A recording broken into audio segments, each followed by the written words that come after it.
আপনারা এটা জানেন তো যে অন্যের জন্য দোয়া করলে লাভ। ধরেন যে আপনার এক ভাই দারিদ্রের কষাঘাতে জর্জরিত, টাকা পয়সা না, আপনি দোয়া করলেন যে আল্লাহ আমার ভাইটা আর্থিক সমস্যায় আছে, তার আর্থিক সমস্যা দূর করে দাও। ফেরেশতারা দোয়া করে, আল্লাহ যিনি দোয়া করলো তার যদি আর্থিক সমস্যা থাকে তুমি আগে তার আর্থিক সমস্যা দূর করে দাও। সুবহানাল্লাহ সুবহানাল্লাহ বিহামদি।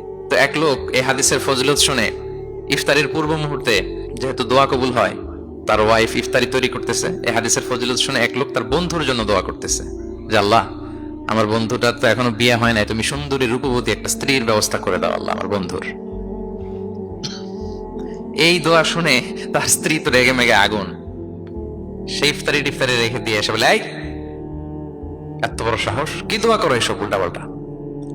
স্বামী বলে, কি দোয়া উল্টাপাল্টা, কি দোয়া করলাম, আমি তোমার বন্ধুর জন্য দোয়া করছি যে আল্লাহ তারে তুমি রূপবতী সুন্দরী স্ত্রীর ব্যবস্থা করে দাও। তো ওয়াইফ বলে, এই তুমি কি মনে করছো আমি হাদিসটা জানি না যে অন্যের জন্য ভালো কোনো দোয়া করলে আগে এটা নিজের জন্য কবুল হয়? সুবহানাল্লাহ। দেখেন ইসলামের বিধান কত সুন্দর। আপনি অন্যের কল্যাণ কামনা করলে এই কল্যাণ ফিরে আপনার দিকে আসে আগে। সুবহানাল্লাহ। তো এই বেদুইনের এটা জানা ছিল না, সে এসে দোয়া করতেছে, আল্লাহুম্মা আরহামনি ওয়া মুহাম্মাদা ওয়া লা তারহাম মা'ানা আহাদা। আল্লাহ তুমি শুধু আমারে রহম করো আর মুহাম্মদ সাল্লাল্লাহু আলাইহি ওয়াসাল্লামের রহম করো, আমাদের দুজনের সাথে আর কাউরে রহম করো না। রাসূল ইসলাম তাকিয়ে বলেন, হায় রে, একটা প্রশস্ত বিষয়কে সে সংকীর্ণ করে ফেললো। আফসোস করে বলতেছে, কারণ আল্লাহর দরবারে রহমের কি কোনো ঘাটতি আছে বলেন তো? আল্লাহর দরবারে রহমতের কোনো কমতি আছে? নাই। সাথে সবাইকে ইনক্লুড করতে পারতো। আচ্ছা গেল, দোয়া শেষে এবার সে মসজিদে নবীর মাঝখানে বসে পেশাব করা আরম্ভ করছে।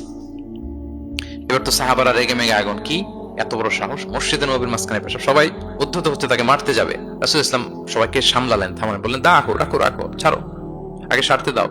কারণ কেউ যখন ওয়াশরুম সারে মাঝখানে তাকে ডিস্টার্ব করা যায় না, এটা তার ক্ষতি হবে। রাসূল ইসলাম বললেন রাখো, লেট হিম পাস ইউরিন, তাকে কাজ সারতে দাও। সে কাজ সারলো। এবার রাসূল ইসলাম বললেন, ও হারিকু আলা বাউলিহি সাজলান মিন মা, তার পেশাবের উপর এক বালতি পানি ঢেলে দাও, দিয়ে ফেললো। এবার রাসূল ইসলাম বললেন, ইন্নামা বুইসতুম মুয়াসসিরিন ওয়া লাম তুবআসু মুআসসিরিন। হে সাহাবারা, মনে রাখো তোমরা সহজপন্থী হিসেবে প্রেরিত হয়েছে, তোমরা কট্টরপন্থী হয়ে পৃথিবীতে প্রেরিত হও নাই। সুবহানাল্লাহ। তাহলে যে কোনো জিনিসের সলিউশন আপনার সহজভাবে করতে হবে, এটাকে জটিল বানানো যাবে না। আমরা অনেক সময় জটিল থেকে জটিল করি। তখন এই বেদুইনকে রাসূল ইসলাম ডেকে বললেন, আচ্ছা তুমি যে কাজটা করলে, মসজিদে নবীর মাঝখানে পেশাব করলে, এটা কি ঠিক হলো? তুমি কি জানো এটা আল্লাহর ঘর, এটা আমাদের মদিনার কমিউনিটির ইবাদতগাহ, এখানে আমরা আল্লাহর ইবাদত করি, আল্লাহর জিকির করি, আল্লাহর কিতাব তেলাওয়াত করি, এটা কি তোমার ঠিক হলো? এইভাবে যখন আদর দিয়ে পরম মমতায় তাকে বুঝিয়ে বলা হলো, সে লজ্জিত হয়ে মাথা নিচু করে ফেললো। সুবহানাল্লাহ। রাসূল সাল্লাল্লাহু আলাইহি ওয়াসাল্লামের কাছে ক্ষমা চাইলেন। আপনি কোমলতা, ভালোবাসা দিয়ে যা জয় করতে পারবেন, কঠোরতা দিয়ে সেটা পারা যায় না, খেয়াল রাখবেন। ভালোবাসা দিয়ে যেভাবে আপনি মানুষের হৃদয় জয় করতে পারবেন, কঠোরতা দিয়ে পারবেন না। এজন্য ইসলাম ফ্লেক্সিবিলিটিতে বিশ্বাস করে। ফ্লেক্সিবিলিটি, লা ইউকাল্লিফুল্লাহু নাফসান ইল্লা উসআহা। আল্লাহ সাধ্যের বাইরে কাউকে কখনো কিছু চাপিয়ে দেয় না। এজন্য ইসলামকে সহজ করে উপস্থাপন করতে বলেছেন তিনি।